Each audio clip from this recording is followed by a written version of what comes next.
नमस्कार मित्रांनो. DT story teller चॅनलवरती आपल्या सर्वांचं मनपूर्वक स्वागत. आपण सर्वजण भयकथा पाहता, कमेंट करता, लाईक करता, चॅनल शेअर करता. त्याबद्दल सर्वांचे धन्यवाद. मित्रांनो, आज आपण या चॅनलवरती 1980-82 साली घडलेली एक भयानक घटना पाहणार आहोत.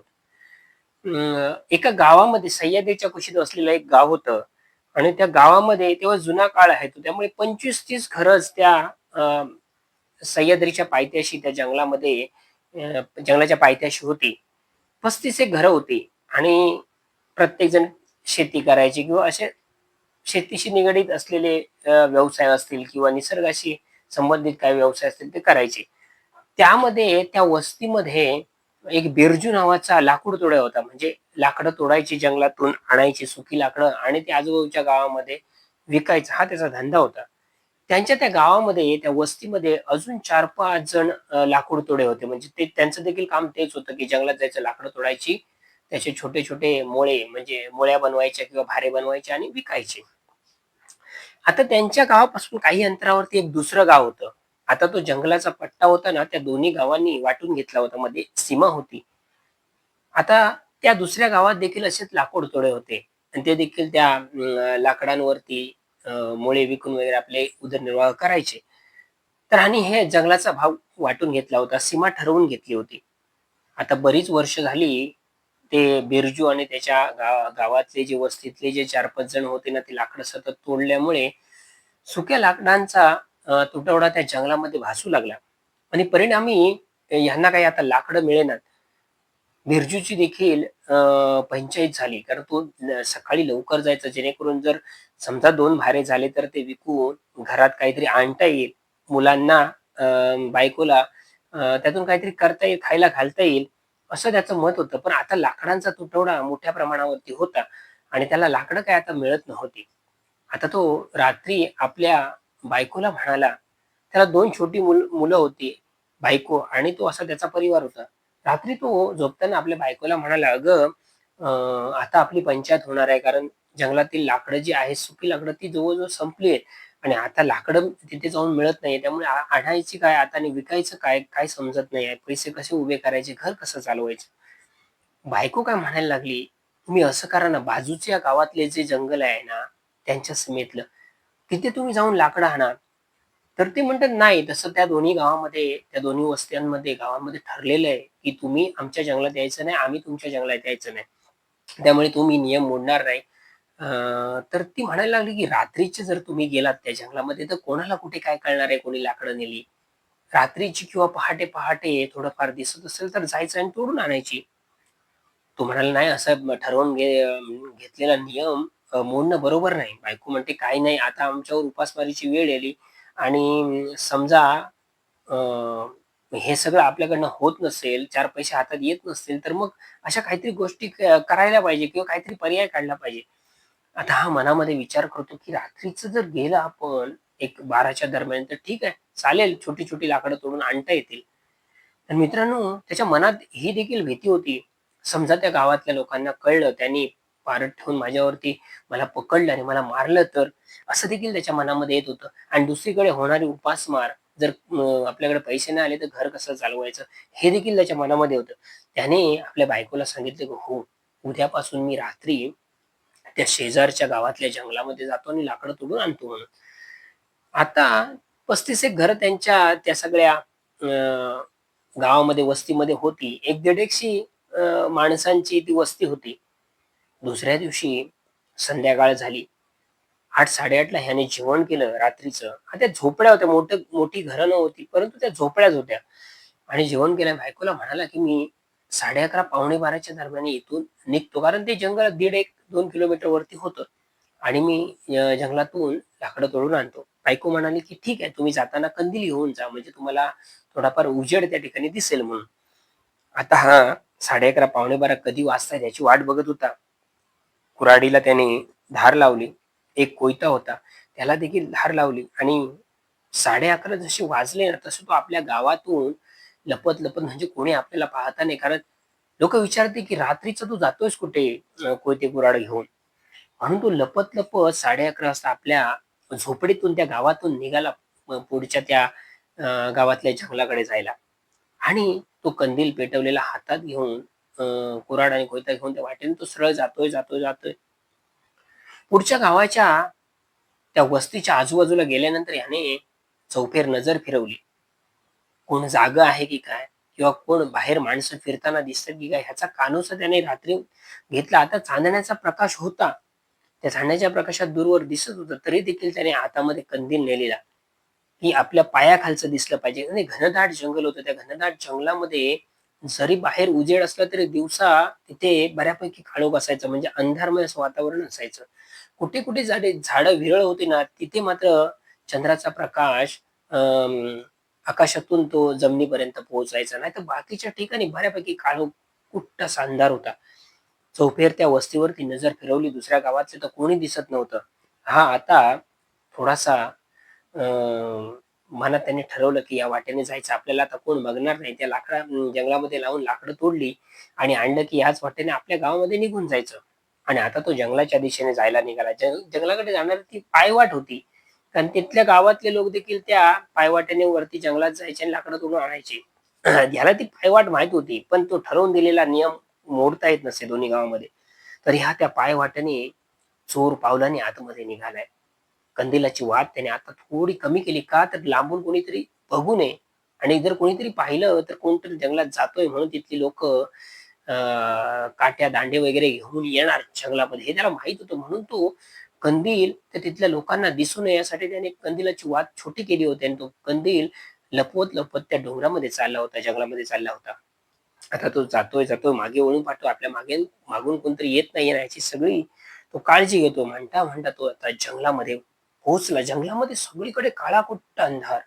बाहेर चांदणं होतं पण एवढं गडद ते सगळं घनदाट असं जंगल होतं ना, तर म्हणून तिथे अजूनही काळोख वाटायचा. आता तो कंदील त्याने एका सुक्या झाडाच्या बाजूला ठेवला आणि त्याने लाकूड निवडलं, की हे लाकूड आहे ते तोडायचं. त्याचे छोटे-छोटे तुकडे करायचे, होळी बांधायची आणि गावाकडे निघून जायचं. आणि तो जंगलामध्ये गेल्यानंतर त्याने कुऱ्हाडीच्या साहाय्याने ते सुकं लाकूड 1-2, 2, 3-3 फुटाच्या ते तुकडे पडतील एवढ्या मापाने त्याने तोडायला सुरुवात केली. आता भयान शांतता सगळीकडे जंगलात पसरलेली आहे. जिकडे-तिकडे कोल्ह्यांची कोल्हेकुई जंगलामध्ये ऐकायला येत होती तेव्हा. परंतु आज मात्र काहीतरी वेगळंच त्याच्या बाबतीमध्ये घडत होतं बिरजीच्या बाबतीमध्ये. रातकिड्यांची किरकिर ही नेहमी जंगलामध्ये असतेच, परंतु आज कोणताही रातकिडा त्या रात्री आवाज करत नव्हता. एवढी भयान शांतता. कोल्ह्यांची कुल्लेकुई ऐकायला येत नव्हती. रात्रीचे फिरणारे प्राणी, पक्षी असतात ते देखील आवाज करतात, परंतु त्यांचा देखील कोणाचाही आवाज त्या जंगलामध्ये येत नव्हता. एवढं घनदाट जंगल असून सुद्धा. आता थोडासा चिंतेत होता. रातकिड्यांची किरकिर तरी ऐकायला यायला पाहिजे होती, परंतु ती देखील येत नाहीये. हे थोडंसं दडपण त्याच्या मनावरती होतं, की आजचं वातावरण काहीतरी विचित्र वाटतंय. या सगळ्या गोष्टी काही ऐकायला मिळत नाही किंवा पाहायला मिळत नाही किंवा अनुभवायला मिळत नाही. आणि त्याने ते लाकूड कुऱ्हाडीच्या साहाय्याने घाव घालून तोडण्याचा तो प्रयत्न करत होता.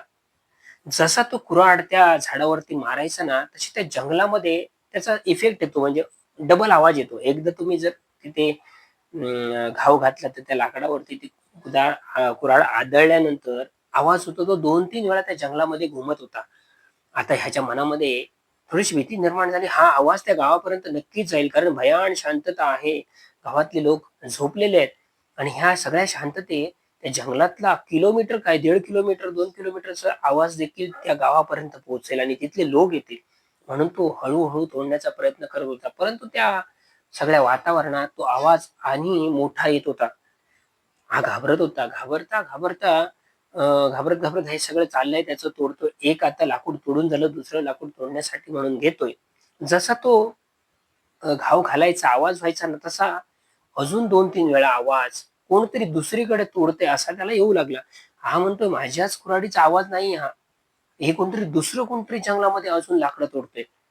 ह्याने पुन्हा एकदा तो कंदील उचलला आणि चौफेर बघितलं तर काळाकुट्ट अंधार होता. दिसणार कुठे 15-20 फुटावरचं फक्त दिसत होतं.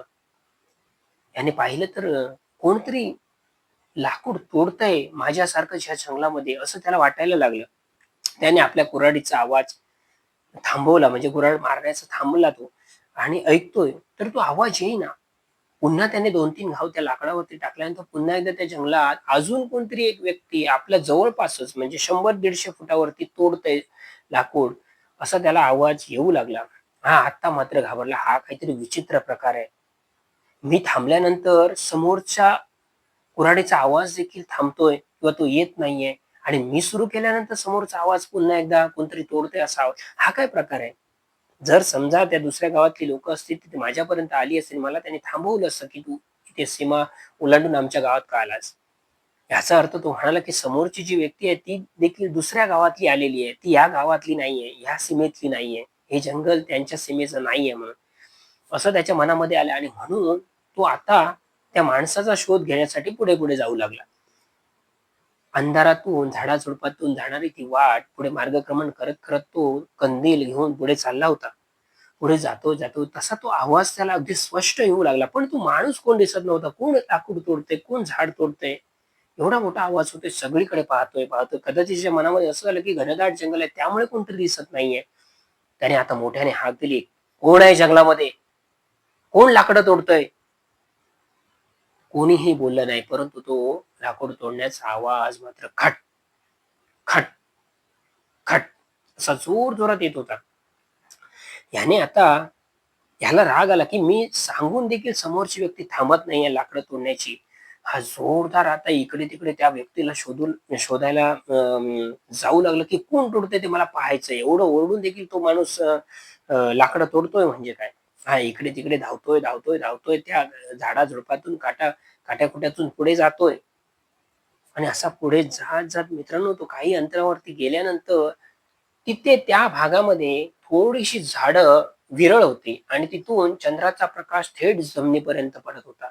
असं क्वचितच त्या जंगलामध्ये होतं, की अशी ठिकाणं काही होती त्या जंगलामध्ये, की जिथून चंद्राचा प्रकाश त्या जमिनीपर्यंत पडायचा. अशी विरळ झाडं काही ठिकाणी होती आणि तो पांढरा शुभ्र प्रकाश जमिनीपर्यंत पडलेला होता आणि मित्रांनो त्या प्रकाशामध्ये एक कोणतरी पुरुष व्यक्ती ह्याच्याकडे पाठ करून अशी पूर्णतः वाकलेली, म्हणजे ज्याला पोंग असतं ना, बाक असतं पाठीला, तशी ती वाकलेली व्यक्ती अशी बसलेली होती त्या ठिकाणी. ह्याने पाहिलं, की कोण आहे ही व्यक्ती? तो हाच माणूस आहे, जो मगाचपासून लाकडं तोडतोय. आता मला पाहून तो तिथे बसलेला आहे, म्हणजे तो मला घाबरलेला आहे.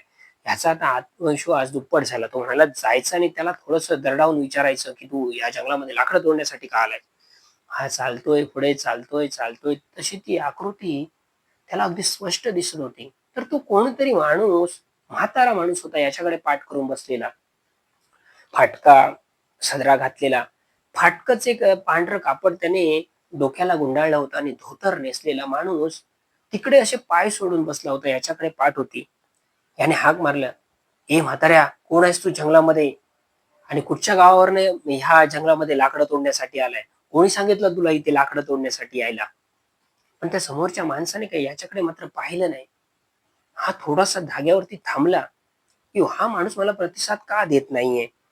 हळू-हळू चोर पावलांनी हा कंदील घेऊन त्याच्यापर्यंत पोहोचला मित्रांनो. तरी देखील हा माणूस हाक मारून देखील त्याच्याकडे पाहीना. काही वेळाने ह्याने काय केलं, थोडासा असा साइडने त्याचा चेहरा दिसतोय का हे पाहण्यासाठी थोडासा असा क्रॉस कंदील घेऊन पुढे गेला. आणि कंदील घेऊन त्याचा चेहरा मात्र दिसला नाही. तसा जसा हा बिरजू इकडून येत होता पुढे, तसा तो चेहरा आपला इकडे फिरवत होता. आणि आता तो या अँगलला आला होता आणि त्याने वरती असा कंदील केला आणि चंद्राचा प्रकाश देखील होता. त्या प्रकाशामध्ये पाहिलेली एक घटना त्याला विचित्र दिसली. तो म्हातारा माणूस अक्षरशः एका कुऱ्हाडीने आपला पाय तोडत होता. इथून ढोपराच्या खालून असा त्याने पाय सोडलेला आणि त्या सोडलेल्या पायावरती ढोपराच्या खाली कुऱ्हाडीने तो असा घाव घालत होता, आपल्या पायावरती घाव घालत होता. असं विचित्र एक त्याला ते दृश्य दिसलं आणि काही क्षणामध्ये त्याने पाहिलं ना, तर तो पाय त्याचा अक्षरशः त्या ढोपराच्या खालून वेगळा झाला. म्हणजे पायाचे 2 तुकडे झाले. ह्याच्या काळजामध्ये चर्र झालं, हे काय? एखादा माणूस कुऱ्हाडीने स्वतःचा पाय कसा तोडेल? आणि त्याच्या पायातून मात्र मित्रांनो रक्त येत नव्हतं. तर त्याचा पाय आता वेगळा झाला होता. याच्या डोळ्यावरती याचा विश्वास बसेना, की असं कसं होऊ शकतं? एखादा माणूस कुऱ्हाडीने स्वतःचा पाय कापेल कसा? तोडेल कसा? जसं लाकूड तोडावं तसं. यांच्या अंगावरती शहारे आले. त्याचं अंग थंडगार पडलं. हा थोडासा मागे सरकला, हा प्रकार पाहून. आणि मित्रांनो, जसा हा मागे सरकला आणि आता निघून जायचं, इथे थांबायचं नाही, हा काहीतरी भुताटकीचा प्रकार आहे. कारण माणूस एवढं सहन करणं शक्यच नाही. हा भुताटकीचा प्रकार त्याच्या लक्षात आला. तो मागे, मागे, मागे, मागे आला आणि आता त्याच्याकडे पाठ करून तो पुन्हा निघून जाणार त्या जंगलातून. एवढ्यात त्या माणसाने, "ए, कोण आहेस तू?" असं त्याला विचारलं. तेव्हा बिरजूने मागे वळून पाहिलं ना मित्रांनो, त्याचा चेहरा, त्याचे डोळे हे पांढरे शुभ्र होते. ओठ देखील ना पांढरे शुभ्र होते आणि डोळ्यांच्या जागी डोळे नव्हते, तर नुसतं असं खोलगट काळा भाग होता आणि सुरकुतलेला चेहरा आणि ते मळका असा त्याचा सदरा आणि ते डोक्याला बांधलेलं मळकच असं काहीतरी कापड होतं पांढरं. आणि हा त्याने जेव्हा त्याचा चेहरा पाहिला ना, त्याच्या पायाखालची जमीन सरकली, की काय प्रकार आहे हा? भुताटकीचा प्रकार आहे हा? काहीतरी प्रेतात्मा आहे किंवा हे काहीतरी वाईट शक्ती आहे, भुताटकी आहे. त्याच्या पायाखालची वाळू सरकली. ह्याने तो कंदील हातात धरून हातातली कुऱ्हाड वगैरे त्याने तिथेच टाकली आणि तो सैरा-वैरा धावतोय. जिथून आला होता तिथून परत मागे आपल्या गावाकडे जाण्यासाठी. आणि तो ओरडतोय, "वाचवा, वाचवा, वाचवा!" तसा तो म्हातारा मित्रांनो उठला आणि एका पायाने असा लंगडत-लंगडत असे हात टेकत-टेकत त्याच्या मागनं धावतोय. हा बिरजू मागे पाहतो, तर हा एखादा माकड उड्या मारत कसा यावा हात टेकून ना, तसा तो एका पायावरती आणि 2 हातांच्या सहाय्याने उड्या मारत-मारत त्याच्या मागे धावत होता. हा मागे काही-काही वेळाने मागे वळून पाहत होता. तो म्हातारा त्याच्यापर्यंत येण्यासाठी धावतोय, धावतोय एखाद्या माकडाप्रमाणे. याला काहीच समजेना. याचं डोकं बधीर झालं. त्या जंगलामध्ये आता ज्या ठिकाणाहून तो आला होता त्या ठिकाणी पुन्हा त्या वाटेने खाली त्या जंगलातून गावाकडे जाण्याची पायवाट देखील तो विसरला ह्या सगळ्या टेन्शनमध्ये. आणि नंतर काही वेळानं तो एका पायवाटेने खाली जाऊ लागला आणि आता त्याच्या लक्षात आलं, की हीच पायवाट कदाचित आपल्या गावाकडे जातोय, उतरला तर त्या गावाच्या त्या सीमेपर्यंत तो आला. आता जंगल संपलं होतं आणि गावाची वस्ती सुरू होणार होती कुठच्या त्या दुसऱ्या गावाची. तिथून तो परत चोर पावलांनी धावत, धावत, धावत आपल्या गावापर्यंत पोहोचला. आपल्या गावापर्यंत धावत, धावत आला. आपल्या झोपडीत त्याच्या बायकोने एक दिवा लावून ठेवला होता. कारण त्यावेळी अशा ज्या वस्ती होत्या, अशा लोकांच्या झोपड्या होत्या, ते काय लाईट वगैरे कुठे आली नव्हती. कुठेतरी अशा लांब-लांब गावामध्ये, शहराच्या आजूबाजूला असलेल्या गावामध्ये लाईट होती. बायकोने एक रॉकेलचा दिवा पेटत ठेवला होता आणि ह्याने झोपडीचा दरवाजा उघडला आणि तो आतमध्ये गेला. बायको लगेच उठली. "अहो काय झालं? एवढे घामाघूम का झालं आणि एवढा दम तुम्हाला काय लागला आणि असे घाबरल्यासारखे का दिसतायत? डोळे लाल भडक झालेत आणि रडवेला चेहरा आणि भीती त्याच्या चेहऱ्यावरती स्पष्ट दिसत होती." बायकोला काहीतरी हिला वाटलं, की तिथल्या गावकऱ्यांनी यांना मारलं की काय? तिने बिरजूला विचारलं, "तुम्हाला कोणी मारलं काय? त्या गाववाल्यांनी पकडलं काय?" तो म्हणाला, "गाववाल्यानी कोणी पकडलं नाही किंवा काही झालं नाही. पण मी जंगलात आज काहीतरी विचित्र अशी एक घटना पाहिली, अनुभवायला मिळाली. असा-असा एक माणूस त्या ठिकाणी स्वतःचा पाय कुऱ्हाडीने तोडत होता. आणि त्या म्हाताऱ्या माणसाने नंतर माझा पाठलाग करून मला पकडण्याचा प्रयत्न केला." आता मित्रांनो हा सैरभैर झाला. ह्याला काही कळेना काय व्हायचं. परंतु आजूबाजूच्या लोकांना वस्तीतले सांगायचं कसं? की कारण मग हे समजणार की तू चोरी करण्यासाठी त्या जंगलामध्ये गेला होता. तो रात्रभर तळमळत राहिला, रात्रभर तळमळत राहिला. त्याला काही समजेना. 1 दिवस गेला, 2 दिवस गेलं. त्याला अन्न गोड लागेना. त्याला असं विचित्रच वाटत होतं आणि त्याला तो असा धावत-धावत येणारा हात टेकत-टेकत पुढे येणारा तो म्हातारा अक्षरशः डोळे मिटल्यानंतर समोर दिसायचा त्याच्या त्या डोळ्यासमोर. ह्याला आता काही समजेना काय करायचं. आता ही सगळी भीती अनावर झाली. ह्याला काही समजेना. तो म्हणाला, की "ही मी जर गोष्ट कोणाला नाही सांगितली, माझ्या बायकोच्या व्यतिरिक्त आणि कोणाला नाही सांगितलं, मला वेड लागेल आणि माझं मानसिक संतुलन बिघडेल." त्यांच्याच त्या वस्तीमध्ये एक शिवा म्हणून आजोबा होते. त्यांचं वय होतं 75-80 च्या आसपास. त्याला शिवाक्का म्हणायचे तिथले वस्तीतले लोक आणि त्यांच्या शब्दाला मान त्या वस्तीमध्ये होता. कारण ते सगळ्यात अनुभवी होते. त्यामुळे त्यांचा शब्द कोणी खाली पडायला देच नसत त्या शिवाक्काचे म्हणजे तिथले वस्तीतले लोक. हा दुसऱ्या दिवशी दुपारी शिवाक्कांकडे गेला आणि त्यांना म्हणाला, "शिवाक्का." त्याने सर्वप्रथम त्यांना नमस्कार केला. शिवाक्का काहीच बोलले नाही. परंतु त्याच्या चेहऱ्यावरची भीती मात्र शिवाक्काला दिसली आणि तो म्हणाला, की "बिरजू, अरे काय झालंय? एवढा का घाबरलायस?" तेवढ्यात ह्याने रडायला सुरुवात केलं. हा त्यांच्या खांद्यावरती डोकं ठेवून 2-3 मिनिटं सतत रडत राहिला, सतत रडत राहिला. शिवाक्काने विचारलं, की "बिरजू काय झालंय? मला स्पष्ट सांग, काय झालंय? मी तुला काय मदत करता येईल का? ती मदत करेन." तेव्हा त्याने तो घडलेला त्या जंगलातला प्रसंग जसाच्या तसा शिवाक्काला सांगितला आणि मला "शिवाक्का, मी जर हा प्रसंग तुम्हाला नाही सांगितला असतं, तर मला अक्षरशः वेड लागलं असतं. मी काहीतरी माझ्या जीवाचं बरं वाईट करून घेतलं असतं. एवढा मला त्रास त्या घटनेचा होतोय." आता शिवाकाने त्याला सांगितलं, की "बिरजू, तू जी गोष्ट सांगतोयस ना त्या बाजूच्या गावातल्या त्या जंगलाची जी सीमा आहे तिथली, एक 20-25 वर्षापूर्वीची घटना आहे." ते सांगत होते. शिवाक्का त्याला नंतर सांगू लागले, की त्या वस्तीतल्या एका अशा वयोवृद्ध माणसाला काहीतरी पायाचा आजार झाला होता. आता त्यावेळी काय हॉस्पिटल नव्हती, ऑपरेशन करण्यासारखी म्हणजे तेवढी काही परिस्थिती लोकांची त्यावेळी नव्हती. आणि तो म्हणाला, की त्या म्हाताऱ्या माणसाला काहीतरी असा पायाचा आजार झाला किंवा जंगलामध्ये काहीतरी त्याला असं विषारी काहीतरी टोचलं असेल किंवा काहीतरी चावलं असेल. त्याचा पाय या खालच्या अंगठ्यापासून पूर्ण निळा-निळा पडत गेला आणि सडला अक्षरशः. त्याच्यातून घाण वास, पू वगैरे येऊ लागला आणि त्याचं चामडं अक्षरशः गळून असं खाली पडू लागलं. आणि असं करत-करत तो पाय वरती कुजत अक्षरशः आला. पण त्या त्या म्हाताऱ्या माणसाला त्या सगळ्या त्या वेदना असह्य झाल्या. म्हणून एके दिवशी तो लंगडत-लंगडत त्या जंगलामध्ये गेला आणि अक्षरशः तू म्हणतोस ना तसंच आहे ते जंगलात जाऊन त्याने एका कुऱ्हाडीने आपला पाय स्वतः तोडला. पायाचे 2 तुकडे केले. परंतु रक्तप्रवाह मोठ्या प्रमाणावरती गेल्यामुळे त्या म्हाताऱ्या माणसाचा तिथेच मृत्यू झाला. मग तिथल्या लोकांनी त्याला तिथेच अग्नी वगैरे दिला आणि म्हणून त्यानंतर मग त्या गावातल्या काही लोकांना कधी-कधी क्वचित तो म्हातारा असा त्या जंगलामध्ये स्वतःचा पाय तोडताना रात्री अपरात्री दिसायचा. शिकारीला कोण गेलं असेल किंवा कोणत्याही कारणास्तव गेलं असेल तर म्हणून रात्रीचं तिकडे जंगलामध्ये कोण जात नाही. आणि ही फार जुनी गोष्ट आहे म्हणजे तू तेव्हा एक 3-4 वर्ष 4-5 वर्षाचा असेल. एवढी ती जुनी गोष्ट आहे. पण आता बिरजू म्हणायला लागला, की "शिवाकार, अरे मला तो माणूस मात्र झोप देत नाहीये. रात्रंदिवस तो माझ्या अक्षरशः डोळ्यासमोर येतोय, धावतोय माझ्या पाठीमागे माझा जीव घेण्यासाठी." शिवाकार म्हणाला, "ह्या सगळ्या गोष्टी तू मनातून काढून टाक." त्यांची जी काही वनदेवता असते, त्याला ते म्हणाले, की "तू गाऱ्हाणं कर, की माझ्या हातून ही घटना म्हणजे चुकून झाली. की चुकून त्या जंगलामध्ये चोरी करण्यासाठी गेलो आणि माझी आणि त्या प्रेतात्म्याची, त्या म्हाताऱ्याच्या जो काही प्रेतात्मा होता, भुताट केली त्याची गाठ भेट झाली त्या जंगलामध्ये आणि म्हणून मी क्षमा मागतो. याच्यापुढे माझ्या हातून असं काही होणार नाही."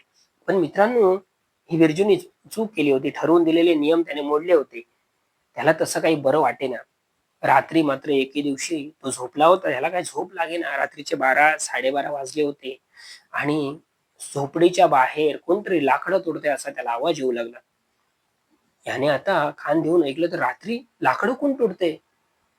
वस्तीमध्ये एवढ्या रात्री 12-12:30 झालेत आणि लाकडं कोण तोडतंय? ह्याला काही समजेना. ह्याने झोपडीचा दरवाजा थोडासा पुढे केला आणि त्या फटीतून पाहिलं तर अक्षरशः तो एक पाय नसलेला म्हातारा एका पायावरती उभं राहून तिथे एक असं भलं मोठं लाकूड होतं. त्या लाकडावरती तो कुऱ्हाडीने घाव घालत होता आणि त्याचा आवाज येत होता. ह्याच्या काळजामध्ये धस्स झालं. त्याला काही समजेना तो म्हातारा आज इथपर्यंत आला. आजपर्यंत तर तो माझ्या ध्यानीमनी दिसत होता. परंतु आज तो माझ्या झोपडीपर्यंत आला. ह्याला आता रडायला येऊ लागलं. त्याने बायकोला दाखवलं, की "बघ समोर काय दिसतंय ते." बायकोने पाहिलं ना, तर मित्रांनो तिला देखील ती आकृती, तो म्हातारा माणूस एका पायावरती उभा राहून लाकडं तोडताना दिसला. झोपडीच्या एक 50 एक फूट अंतरावरती. हा घाबरला. पुन्हा एकदा ह्याला झोप लागेना आणि तो रात्री माणूस जोरजोरात ओरडत होता, जोरजोरात ओरडत होता. आणि ह्याला आता वाटलं रात्र कधी एकदा संपते आणि सकाळ होते आणि हे सगळे शिवाक्काला जाऊन गोष्ट सांगतोय, की आता काय होणार हा माणूस झोपडीपर्यंत आला. हे जो कोण प्रेतात्मा आहे, ही जी कोण भुताटकी आहे ती माझा जीव घेण्यासाठी आज झोपडीपर्यंत आली म्हणजे आता माझं काही खरं नाही. मित्रांनो दुसऱ्या दिवशी सकाळी त्याने त्याच जागेवरती जाऊन पाहिलं ना, तर ते लाकूड तसंच होतं, जे त्यांच्याच वस्तीतल्या कोणीतरी एका माणसाने टाकलं होतं. परंतु त्या लाकडाच्या बाजूला त्या मातीमध्ये एकाच पावलाचे ठसे होते. असे त्याला ते दिसले आणि ते एकाच पावलावरती तो चालत गेलेला म्हातारा काठी टेकत-टेकत त्याची एक-एक पावलं फक्त पुढे लागली होती. आता बिरजूने ही देखील घटना पाहिली आणि अजून तो घाबरला, की नक्कीच तो माणूस इथपर्यंत आला होता आणि एका पायाचे ठसे तर जंगलापर्यंत आता त्या मातीतून पुढे-पुढे गेले. शिवाकाला जाऊन त्याने सांगितलं, "शिवाका, आज अशी घटना घडली. तो माणूस रात्री जो प्रेतात्मा आहे, जी कोण वाईट शक्ती आहे, ती झोपडीपर्यंत येऊन लाकडं तोडत होती आणि मी तिला स्पष्ट माझ्या डोळ्याने पाहिलं आणि दुसऱ्या दिवशी त्याच्या पायाचे ठसे, एका पायाचे ठसे तिथे लागलेले मला दिसले." शिवाकाला देखील काही समजेना आता काय करायचं?